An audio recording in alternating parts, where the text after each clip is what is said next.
No, that was an interesting job too, because I was an interpreter, and of course you have to.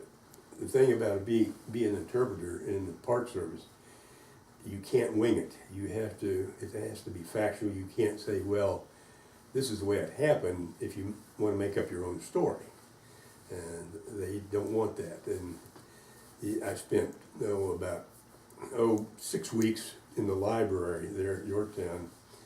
You have to come up with what they call a line walk, where you pick out a subject that you want to present to the visitors, because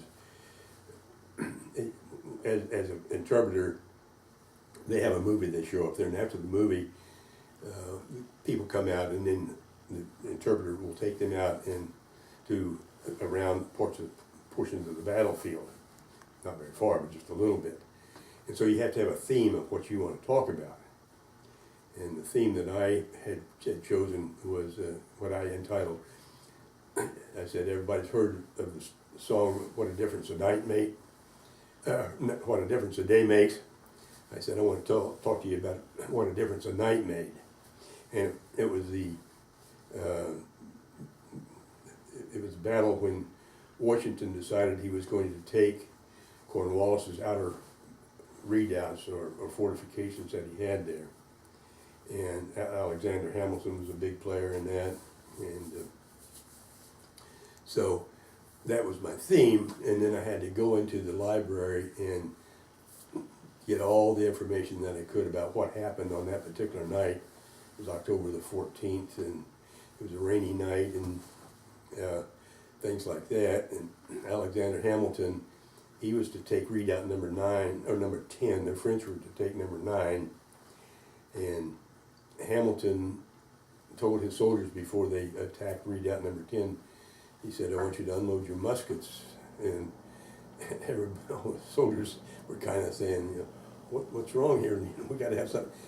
He was afraid that one of them might trip and fall and prematurely fire his musket, and that would give away the surprise, and it'd be wiped out. Well, they did take redoubt number 9, redoubt number 10, and the French were having trouble with taking their redoubt number 9.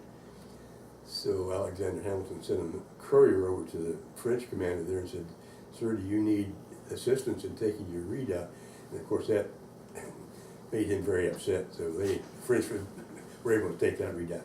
When they took those 2 redoubts, that put Washington was able to bring artillery within 350 yards or so of Cornwallis, at now what is a visitor center at the Yorktown battlefield, and the war was basically over with. They have a ceremony up there every October the 19th. That's what they call Yorktown Day, and that's when, the 19th of October in 1781, is when Cornwallis actually signed the surrender documents.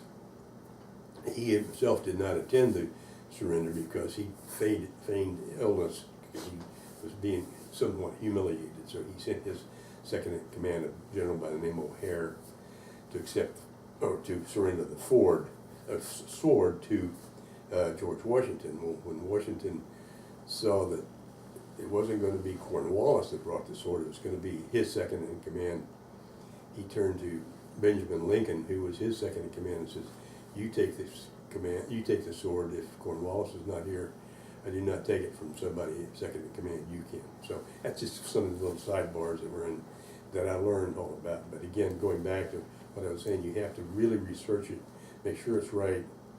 I could not put my own spin on things, basically, the way I thought it might have been, or what could have happened, or whatever.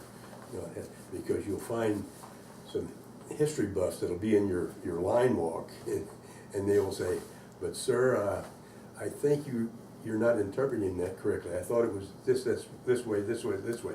Well, yeah, it probably was, but I think it might have been this way, and then you can't do that. You got to be right. And then if people challenge you further on, you actually take them back to the library and pull down the book and say, "Okay, this is where it says that this is what happened." So that was a hard thing to do, because you have to do that, and within about 45 minutes you got to give this line walk. and make sure that it's politically correct, if you will. Right. So that was fun. I liked doing it, but it put me on a schedule that I didn't really want to have to adhere to that all the time. And I knew I only wanted to do it for a short period of time. As I said, that was one of my bucket list things, and Right. I did it and got the uniform and got to wear the badge and all that stuff, and it was good.